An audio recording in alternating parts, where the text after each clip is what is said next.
ये उस कालखंड की बात है जब समय अपनी बाल्यावस्था में था, जब पाप का जन्म नहीं हुआ था और जब धरती का वायुमंडल आज जैसा धूल और धुएं से भरा नहीं बल्कि सुगंधित और त्राण वायु से लबालब था। ये कहानी है सतयुग की। उस दौर में भारतवर्ष के पश्चिमी तट पर जहां आज गहरा नीला समुद्र हिलोरे लेता है, वहां एक ऐसी नगरी बसी थी जिसकी कल्पना करना भी आज के आधुनिक विज्ञान के लिए असंभव था। उस नगरी का नाम था कुशस्थली, जिसे बाद के युगों में द्वारका के नाम से जाना गया। लेकिन सतयुग की कुशस्थली द्वापर की द्वारका से हजारों गुना अधिक भव्य और अलौकिक थी। उस समय समुद्र इस नगरी के चरणों को पखारने के लिए अपनी सीमाओं में बंधा रहता था। कुशस्थली की इमारतें ईंट और गारे की नहीं बल्कि ऐसे दिव्य रत्नों और धातुओं से बनी थीं जो रात के अंधेरे में भी सूर्य की भांति चमकती थीं। वहां के महलों के शिखर बादलों से बातें करते थे। लेकिन सबसे ज्यादा चौंकाने वाली बात उस समय की वास्तुकला नहीं बल्कि उस समय के मनुष्य थे। आज हम और आप औसतन 5 से 6 फीट के होते हैं, लेकिन सतयुग के मानव ऐसे नहीं थे। वे विशालकाय थे। शास्त्रों के अनुसार उस समय एक साधारण मनुष्य की लंबाई 21 हाथ यानी लगभग 30 से 35 फीट होती थी। उनकी हड्डियों में वज्र जैसी मजबूती थी और उनकी नसों में बहने वाला रक्त किसी भी बीमारी से मुक्त था। बुढ़ापा उनके पास तब तक नहीं भटकता था जब तक वे स्वयं उसे बुलाते नहीं थे। मृत्यु एक दुर्घटना नहीं बल्कि एक चुनाव हुआ करती थी। इसी स्वर्णिम युग में कुशस्थली के सिंहासन पर विराजमान थे इक्ष्वाकु वंश के परम प्रतापी राजा ककुदमी। राजा ककुदमी कोई साधारण शासक नहीं थे, वे राज ऋषि थे, यानी एक ऐसा राजा जो ऋषियों की भांति तपस्वी भी था। उनके पास ऐसी सिद्धियां थीं कि वे प्रकृति के 5 तत्वों भूमि, जल, अग्नि, वायु और आकाश को अपने इशारों पर नचा सकते थे। उनका शासन धर्म और न्याय का पर्याय था। उनके राज्य में शेर और गाय एक ही घाट पर पानी पीते थे, क्योंकि राजा के तेज से पशुओं के मन से भी हिंसा समाप्त हो चुकी थी। किंतु दुनिया का सबसे शक्तिशाली राजा भी एक पिता के रूप में असहाय हो सकता है। राजा ककुदमी के जीवन में सब कुछ परिपूर्ण था सिवाय एक चिंता के, और वो चिंता थी उनकी एकमात्र पुत्री राजकुमारी रेवती। रेवती का जन्म किसी सामान्य प्रक्रिया से नहीं बल्कि यज्ञ की पवित्र अग्नि और राजा के तप के फलस्वरूप हुआ था। वो सौंदर्य की ऐसी प्रतिमूर्ति थी जिसे देखकर देवता भी अपनी पलकें झपकाना भूल जाएं। लेकिन यही गुण ककुदमी के लिए समस्या बन गया था। रेवती न केवल रूप में बल्कि गुणों, शक्ति और बुद्धिमत्ता में भी इतनी श्रेष्ठ थी कि पूरी पृथ्वी पर उसका कोई जोड़ नहीं था। सतयुग के बड़े बड़े राजकुमार जिनके नाम से दिशाएं कांपती थीं, वे जब रेवती के सामने आते तो उनका तेज फीका पड़ जाता। रेवती की आंखों में एक ऐसा दैवीय ओज था कि उसके सामने खड़े होकर बात करने के लिए भी एक अलग स्तर की आत्मिक शक्ति चाहिए थी। राजा ककुदमी ने अपनी पुत्री के विवाह के लिए एक भव्य स्वयंवर का आयोजन किया। धरती के कोने कोने से, पाताल से और गंधर्व लोक से भी राजकुमार और योद्धा आए। सभा खचाखच भरी थी। हर कोई अपने बल और पौरुष का प्रदर्शन कर रहा था। लेकिन जैसे ही राजकुमारी रेवती ने सभा में प्रवेश किया, एक अजीब सा सन्नाटा छा गया। वो 30 फीट ऊंची, स्वर्ण आभूषणों से लदी साक्षात देवी जैसी प्रतीत हो रही थी। जो राजकुमार अभी तक अपनी वीरता की डींगे हाँक रहे थे, रेवती के व्यक्तित्व के सामने वे खुद को बौना और तुच्छ महसूस करने लगे। किसी में इतना साहस नहीं हुआ कि वो आगे बढ़कर रेवती के गले में वरमाला डलवा सके। एक एक करके सभी राजा सिर झुकाकर वापस लौट गए। ये दृश्य राजा ककुदमी के लिए हृदय विदारक था। उन्हें लगने लगा कि शायद विधाता ने उनकी बेटी के लिए कोई वर बनाया ही नहीं है। क्या इतनी सर्वगुण संपन्न कन्या कुमारी रह जाएगी? एक पिता की हताशा ने राजा ककुदमी को एक ऐसे निर्णय की ओर धकेला जो इतिहास में पहले कभी नहीं लिया गया था। उन्होंने सोचा, इस धरती के प्राणी मेरी पुत्री के योग्य नहीं है। मैंने इस कन्या को दैवीय आशीर्वाद से पाया है, तो अब इसके विवाह का निर्णय भी स्वयं सृष्टिकर्ता ब्रह्मा ही करेंगे। ये विचार ही अपने आप में दुस्साहस था। ब्रह्मा जी कोई पड़ोसी राजा नहीं थे जिनसे मिलने घोड़ा लेकर जाया जा सके। वे ब्रह्मलोक में निवास करते थे, ब्रह्मांड का वो सर्वोच्च आयाम जहां पहुंचने के लिए देवताओं को भी हजारों साल तपस्या करनी पड़ती थी। और ककुदमी, वे वहां सशरीर अपने इसी भौतिक शरीर के साथ जाना चाहते थे। ये मृत्यु को चुनौती देने जैसा था, क्योंकि नश्वर शरीर अंतरिक्ष के दबाव और ब्रह्मलोक के तेज को सहन नहीं कर सकता। लेकिन ककुदमी तो महायोगी थे। उन्होंने अपनी योग शक्ति का आह्वान किया। महल के प्रांगण में उनका दिव्य रथ खड़ा था। यह रथ घोड़ों से नहीं बल्कि मंत्रों की शक्ति और मन की गति से चलता था। उन्होंने अपनी पुत्री रेवती को रथ में बिठाया। पिता और पुत्री दोनों ने धरती की मिट्टी को अंतिम बार प्रणाम किया, मानो उन्हें आभास हो कि वो एक बहुत लंबी यात्रा पर निकल रहे हैं। राजा ने मंत्रोच्चार किया और देखते ही देखते वो रथ गुरुत्वाकर्षण के नियमों को तोड़ते हुए आकाश की ओर उठने लगा। रथ की गति इतनी तीव्र थी कि पलक झपकते ही कुशस्थली एक छोटे से बिंदु की तरह दिखाई देने लगी। उन्होंने बादलों को चीरा, वायुमंडल को पीछे छोड़ा और अंतरिक्ष के अनंत अंधेरे में प्रवेश कर गए। ये यात्रा सिर्फ दूरी तय करने की नहीं थी, ये आयामों को लांघने की यात्रा थी। वे भूवर लोक और स्वर्ग लोक को पार करते हुए आगे बढ़े। रास्ते में उन्हें ब्रह्मांड के वे रहस्य दिखाई दिए जो आज के वैज्ञानिकों के लिए पहेली है। उन्होंने देखा कि कैसे बड़े बड़े तारे अपनी ही आग में जलकर भस्म हो रहे हैं और कैसे अंधकार के विशाल मुख, जिन्हें हम आज ब्लैक होल कहते हैं, पुरानी दुनिया को निगल रहे हैं ताकि नई दुनिया का सृजन हो सके। जैसे जैसे उनका रथ ऊपर जा रहा था, भौतिक विज्ञान के नियम बदलने लगे थे। वहां ऊपर समय का व्यवहार धरती जैसा नहीं था। धरती पर समय एक सीधी रेखा में चलता है, लेकिन ब्रह्मांड की गहराइयों में समय तरल पानी की तरह बह रहा था। राजा ककुदमी और रेवती को लग रहा था कि अभी यात्रा शुरू हुए कुछ ही पल बीते हैं, लेकिन वास्तव में वे काल के एक भंवर में फंसते जा रहे थे। बाहर गहरा सन्नाटा था, ऐसा सन्नाटा जिसमें आप अपनी आत्मा की आवाज सुन सके, और बीच बीच में नक्षत्रों के घूमने से पैदा होने वाला गंभीर नाद, ओम की ध्वनि सुनाई दे रही थी। महरलोक, जनलोक और तपोलोक को पीछे छोड़ते हुए उनका रथ आखिरकार ब्रह्मांड के सर्वोच्च शिखर पर पहुंचा। सामने ब्रह्मलोक का विशाल द्वार था। वहां का प्रकाश इतना तीव्र और चकाचौंध करने वाला था कि साधारण मनुष्य की आंखें उसे देखते ही पिघल जाएं। वो प्रकाश किसी सूर्य का नहीं बल्कि करोड़ों सूर्यों के तेज के समान था। फिर भी उसमें शीतलता थी। द्वार पर खड़े जय और विजय जैसे द्वारपालों ने रथ को रोका, लेकिन राजा ककुदमी के तपोबल और उनके मस्तक पर चमकते सूर्यवंश के तेज को देखकर उन्होंने मार्ग दे दिया। रथ रुका। राजा ककुदमी और रेवती नीचे उतरे। उनके पैर अब उस धरातल पर थे जहां से सृष्टि का संचालन होता है। वे उत्साहित थे। उन्हें लग रहा था कि बस कुछ ही क्षणों में ब्रह्मा जी से मिलेंगे, अपनी समस्या का हल पाएंगे और वापस अपनी प्यारी नगरी कुशस्थली लौट जाएंगे। लेकिन वे इस बात से पूरी तरह अनजान थे कि उन्होंने ब्रह्मलोक की देहरी पर कदम रखकर अपने जीवन का सबसे बड़ा जुआ खेल लिया है। ब्रह्मलोक का वो द्वार पार करते ही राजा ककुदमी को अनुभव हुआ कि वे अब उस जगत में नहीं हैं जहां भौतिक नियम काम करते हैं। यहाँ का वातावरण नितांत भिन्न था। वहां ना तो सूरज था और ना ही चांद, फिर भी वहां अंधकार का कोई अस्तित्व नहीं था। वहां हर वस्तु स्वयं प्रकाशित थी, मानो हर कण के भीतर एक सूर्य छिपा हो। यहाँ के निवासी जो तेजस्वी और दिव्य शरीरों वाले थे, उन्हें किसी वस्तु को बनाने के लिए मेहनत नहीं करनी पड़ती थी। वे केवल संकल्प करते थे, सिर्फ सोचते थे और वस्तु प्रकट हो जाती थी। राजा ककुदमी और रेवती जो पृथ्वी पर अपनी लंबाई और तेज के कारण विशिष्ट थे, यहाँ के निवासियों के सामने सामान्य प्रतीत हो रहे थे। यहाँ हवा में ऑक्सीजन नहीं बल्कि शुद्ध चेतना बह रही थी। राजा ककुदमी अत्यंत विनम्रता के साथ परमपिता ब्रह्मा के दरबार की ओर बढ़े। उनके मन में व्याकुलता थी। वे जल्द से जल्द अपनी पुत्री के विवाह का प्रस्ताव रखना चाहते थे और वापस लौटना चाहते थे। लेकिन जब वे मुख्य सभा में पहुंचे तो उन्होंने देखा कि सृष्टिकर्ता ब्रह्मा अभी व्यस्त हैं। वे अपने आसन पर विराजमान थे, लेकिन उनकी आंखें बंद थीं और वे तल्लीन होकर संगीत सुन रहे थे। सभा में एक भव्य संगीत समारोह चल रहा था। 2 दिव्य गंधर्व, जिनके नाम हाहा और हुहू थे, गायन कर रहे थे। ये संगीत पृथ्वी का साधारण संगीत नहीं था, ये नाद ब्रह्म था। गंधर्वों के कंठ से निकलने वाला प्रत्येक स्वर वेदों की ऋचाओं जैसा था। ऐसा कहा जाता है कि इन्हीं स्वरों के कंपन से ब्रह्मांड के तारे और नक्षत्र अपनी कक्षाओं में टिके रहते हैं। संगीत इतना अलौकिक, इतना सम्मोहक और इतना गहरा था कि जो भी उसे सुनता वो अपने मैं को भूल जाता। राजा ककुदमी ने सोचा, सृष्टिकर्ता व्यस्त हैं, बाधा डालना उचित नहीं होगा। मैं बस थोड़ी देर प्रतीक्षा कर लेता हूं। जैसे ही ये गीत समाप्त होगा, मैं अपनी बात कहूंगा। यही वो क्षण था जहां राजा से चूक हुई, या यूं कहें कि नियति ने अपना खेल खेला। राजा ककुदमी और रेवती चुपचाप एक कोने में खड़े होकर संगीत सुनने लगे। स्वर इतने मीठे थे कि वे सुध बुध खो बैठे।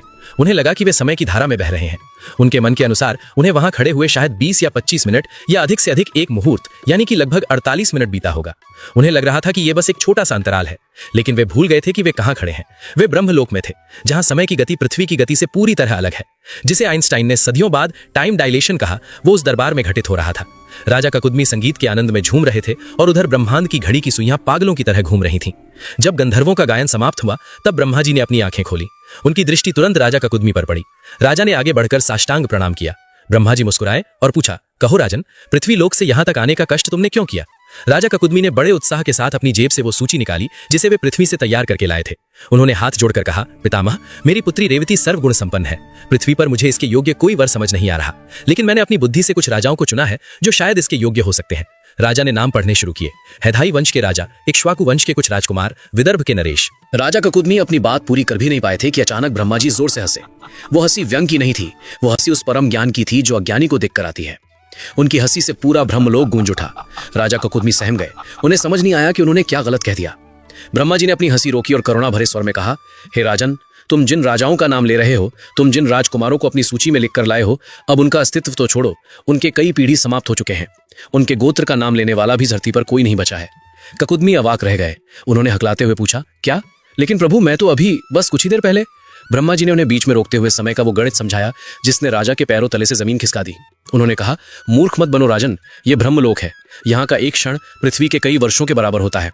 जितनी देर तुम यहाँ खड़े होकर गंधर्वों का संगीत सुन रहे थे, जिसे तुम 20 मिनट समझ रहे हो, उतनी देर में पृथ्वी पर 27 चतुर्युग यानी लाखों साल बीत चुके हैं। राजा ककुदमी का मस्तिष्क सुन्न हो गया।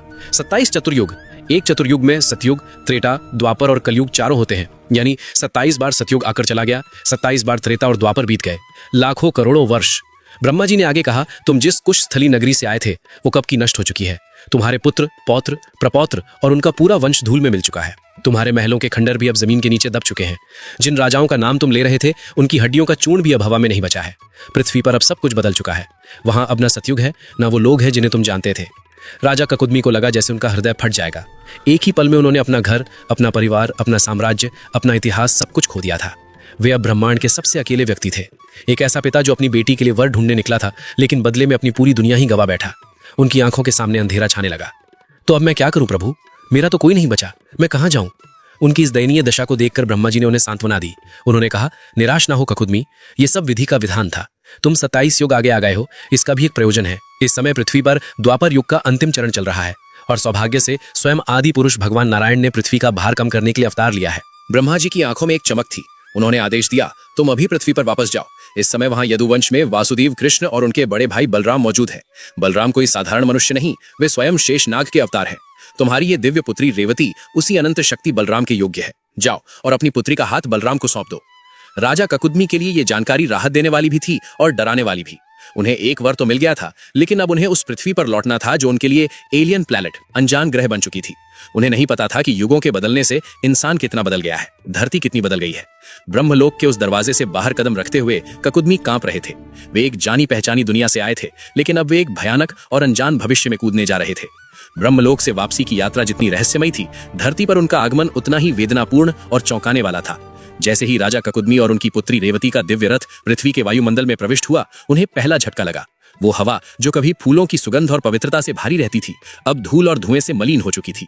नीचे झांकने पर उन्हें वो हरी भरी धरती नहीं दिखी जिसे वे छोड़कर गए थे। जंगल सिमट चुके थे, नदियां सिकुड़ गई थी और जहां कभी गगनचुंबी मंदिर हुआ करते थे, वहां अब छोटी और बेतरतीब बस्तियां दिखाई दे रही थी।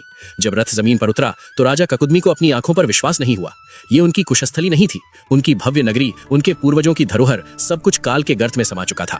वहां अब एक नई नगरी बसी थी, द्वारका। लेकिन जो चीज उन्हें सबसे ज्यादा भयभीत कर रही थी वो थी वहां के मनुष्य। राजा ककुदमी और रेवती जो सतयुग के प्राणी थे, उनकी शारीरिक संरचना विशालकाय थी। वे लगभग 30-35 फीट ऊंचे थे। उनके सामने इस नए युग के द्वापर युग के मनुष्य किसी बौने या बच्चे के समान प्रतीत हो रहे थे। द्वापर युग के मनुष्यों की औसत लंबाई घटकर 8 से 9 फीट रह गई थी। ककुदमी ने देखा कि लोग उन्हें देखकर चीख रहे हैं, भाग रहे हैं। उन्हीं की प्रजा के वंशज उन्हें राक्षस समझकर उनसे डर रहे हैं। ये दृश्य राजा के लिए हृदय विदारक था। उन्हें एहसास हुआ कि अब वे अपनी ही धरती पर एलियन बन चुके हैं। न केवल कद काठी में बल्कि नैतिकता में भी गिरावट आ चुकी थी। लोगों की आंखों में वो तेज नहीं था, बल्कि लोभ और भय था। राजा को लगा जैसे वे किसी उन्नत सभ्यता से गिरकर किसी पिछड़ी और बर्बर दुनिया में आ गिरे हों। अपने महल के खंडहरों की धूल को मुट्ठी में भरकर राजा की आंखों से आंसू बह निकले। लाखों साल का इतिहास मिट चुका था और वे उसके एकमात्र गवाह बचे थे। ब्रह्मा जी के आदेशानुसार राजा ककुदमी ने भारी मन से भगवान बलराम और श्री कृष्ण की खोज शुरू की। अंततः उनकी भेंट यदुवंश के शिरोमणि बलराम से हुई।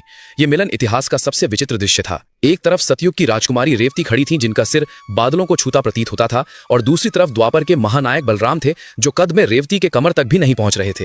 ये जोड़ा देखने में असंगत और असंभव लग रहा था। सामान्य जनसमुदाय दूर खड़ा होकर इस तमाशे को देख रहा था। कानाफूसी शुरू हो गई। इतनी विशाल स्त्री का विवाह हमारे बलराम जी से कैसे होगा? राजा ककुदमी ने बलराम जी के समक्ष हाथ जोड़कर अपनी व्यथा सुनाई और ब्रह्मा जी का आदेश बताया।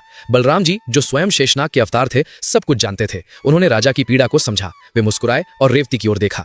रेवती का शरीर भले ही विशाल था, लेकिन उनकी आत्मा पवित्र थी। बलराम जी ने कहा, राजन, युग बदलने के साथ शरीर का धर्म भी बदल जाता है। आपकी पुत्री सतयुग का अंश है, लेकिन अब उसे द्वापर के नियमों में बंधना होगा। इसके बाद जो हुआ वो किसी चमत्कार से कम नहीं था। भगवान बलराम ने अपना प्रसिद्ध शस्त्र हल उठाया। उन्होंने हल के फाल को धीरे से राजकुमारी रेवती के कंधे पर रखा और उसे नीचे की ओर दबाया। ये कोई साधारण दबाव नहीं था। उस हल में काल और गुरुत्वाकर्षण को नियंत्रित करने की शक्ति थी। जैसे ही हल का स्पर्श हुआ, रेवती के शरीर में एक दिव्य कंपन हुआ। उनकी हड्डियों, मांसपेशियों और कोशिकाओं ने अपना स्वरूप बदलना शुरू कर दिया। देखते ही देखते 35 फीट की वो विशाल काया सिकुड़ने लगी। ये एक प्रकार की कॉस्मिक सर्जरी थी।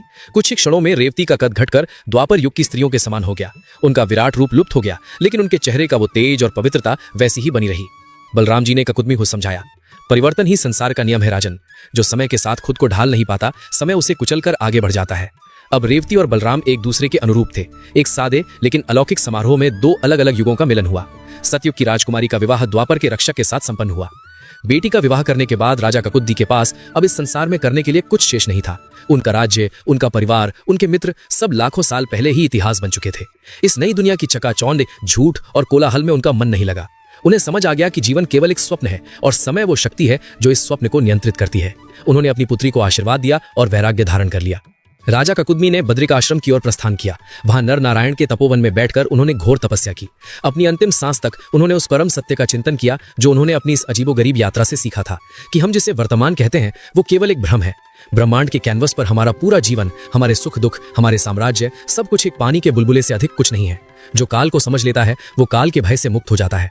ककुदमी की ये कथा हमें आज भी झकझोरती है। जरा सोचिए, हम अपनी छोटी छोटी नौकरियों, रिश्तों और ईएमआई की चिंताओं में कितना घुलते रहते हैं। लेकिन अगर आज आपको भी ब्रह्मलोक जाने का मौका मिले और जब आप 20 मिनट बाद वापस आए तो पाएं कि ये 21वीं सदी खत्म हो चुकी है, आपके शहर खंडर बन चुके हैं और एक नई प्रजाति धरती पर राज कर रही है, तो उस वक्त आपकी सारी चिंताओं का क्या मोल रह जाएगा? क्या आप उस भविष्य को देखने की हिम्मत रखते हैं? राजा ककुदमी की कहानी सिर्फ टाइम ट्रैवल नहीं, बल्कि मोह माया पर समय का सबसे बड़ा प्रहार है।